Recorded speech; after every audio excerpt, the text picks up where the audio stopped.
আপনি একজন উপস্থাপিকা, আপনি নিউট্রাল রূপে কথা বলবেন। কারণ আমরা আমাদের কাছে আমাদের সংবাদদাতাদের যে খবর আছে তাতে আমরা জানি যে এটি জামাত শিবির এবং তাদের সহযোগী, যেটা আমরা এখন রাজনৈতিকভাবে এটাই আলোচনা করতে চাই যে রাজনৈতিকভাবে বিএনপি তাদের সহযোগী কি সহযোগী নয়, সেটা আপনি আলোচনা করতে পারতেন, কিন্তু প্রথমে আপনি একটা জাজমেন্ট দিয়ে দিলেন।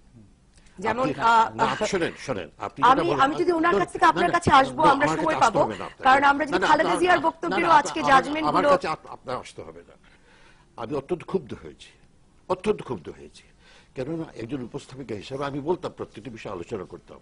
প্রথমে আলোচনা করলেন, আপনি বললেন যে বিএনপি এবং জামাত শিবির এবং বিএনপি মিলে এই তাণ্ডব ঘটাচ্ছে, এটা আপনি বললেন। কারণ আমাদের কাছে খবর আছে কোথাও কোথাও সহযোগিতা করেছে বিএনপিও, আমরা সেই আমাদের প্রতিবেদকরাই সেই খবর দিচ্ছেন। কোন খবর কখন দিয়েছে, কোথায় করেছে, আমি তো জানতে চাই কোথায় করেছে। আপনি দেখেছেন এরা বলেছে যে সরকার থেকে করা হয়েছে, ধরুন ওই যে সংখ্যালঘু সম্প্রদায়ের অত্যাচার করা হয়েছে, এরা বলছে সরকার থেকে করা হয়েছে, এটাকে আপনি গ্রহণ করবেন?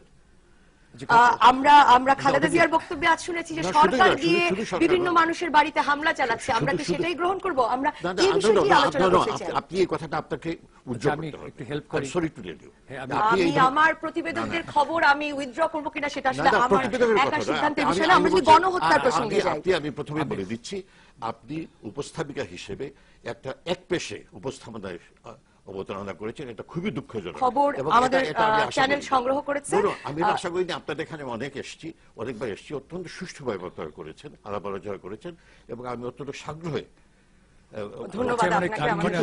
আগে বলে দিচ্ছি আপনাকে, এই ধরনের আপনি করবেন না, এই ধরনের